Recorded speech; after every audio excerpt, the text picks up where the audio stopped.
ever be on the wrong side again.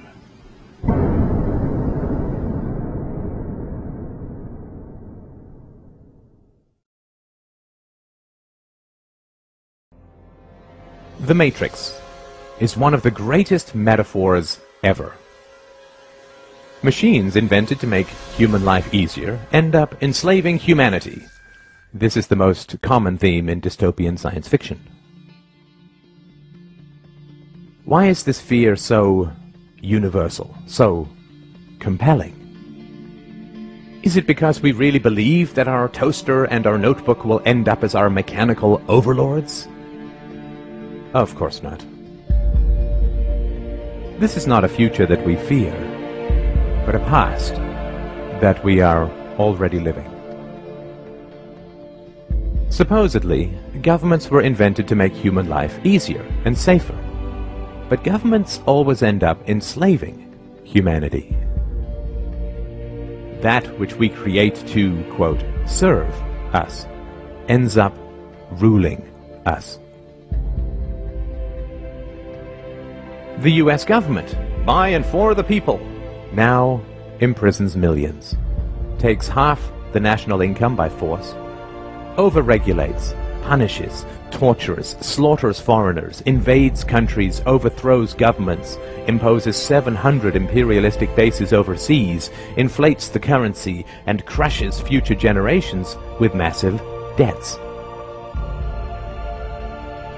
That which we create to serve us ends up ruling us. The problem with the state as servant thesis is that it is historically completely false, both empirically and logically.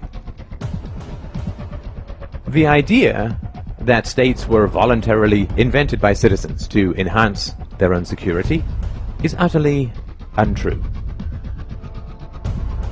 Before governments in tribal times, human beings could only produce what they consumed.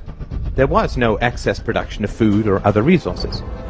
Thus there was no point owning slaves, because the slave could not produce any excess that could be stolen by the master. If a horse pulling a plow can only produce enough additional food to feed the horse, there's no point hunting, capturing, and breaking in a horse. However, when agricultural improvements allowed for the creation of excess crops, suddenly it became highly advantageous to own human beings. When cows began to provide excess milk and meat, owning cows became worthwhile. The earliest governments and empires were in fact a ruling class of slave hunters who understood that because human beings could produce more than they consumed, they were worth hunting, capturing, breaking in, and owning. The earliest Egyptian and Chinese empires were, in reality, human farms, where people were hunted, captured, domesticated, and owned like any other form of livestock. Due to technological and methodological improvements, the slaves produced enough excess that the labor involved in capturing and keeping them represented only a small subset of their total productivity. The ruling class, the farmers, kept a large portion of that excess while handing out gifts and payments to the brutalizing class, the police, slave hunters, and general sadists, and the propagandizing class, the priests, intellectuals, and artists.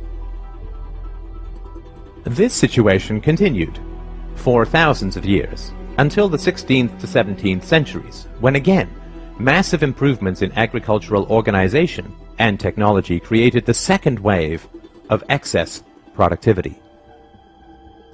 The enclosure movement reorganized and consolidated farmland, resulting in 5 to 10 times more crops, creating a new class of industrial workers displaced from the country and huddling in the new cities.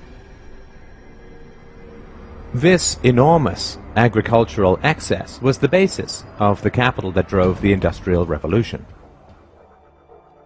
The Industrial Revolution did not arise because the ruling class wanted to free their serfs. but rather because they realized how additional, quote, liberties could make their livestock astoundingly more productive. When cows are placed in very confining stalls, they beat their heads against the walls, resulting in injuries and infections. Thus farmers now give them more room, not because they want to set their cows free, but rather because they want greater productivity and lower costs. The next stop after free range is not freedom. The rise of state capitalism in the 19th century was actually the rise of free-range serfdom.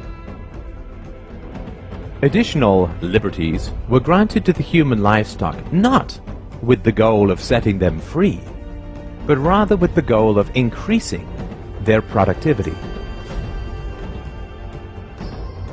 Of course, intellectuals, artists, and priests were, and are, well paid to conceal this reality.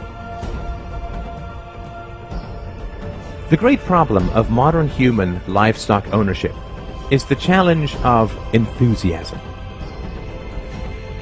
State capitalism only works when the entrepreneurial spirit drives creativity and productivity in the economy. However, excess productivity always creates a larger state and swells the ruling classes and their dependents, which eats into the motivation for additional productivity. Taxes and regulations rise, state debt, future farming, increases, and living standards slow and decay. Depression and despair begin to spread as the reality of being owned sets in for the general population.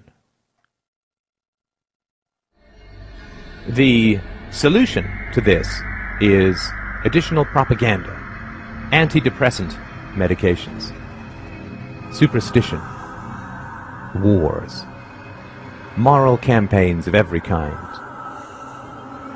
the creation of, quote, enemies, the inculcation of patriotism, collective fears, paranoia about outsiders and immigrants, and so on. It is essential to understand the reality of the world. When you look at a map of the world, you are not looking at countries, but farms.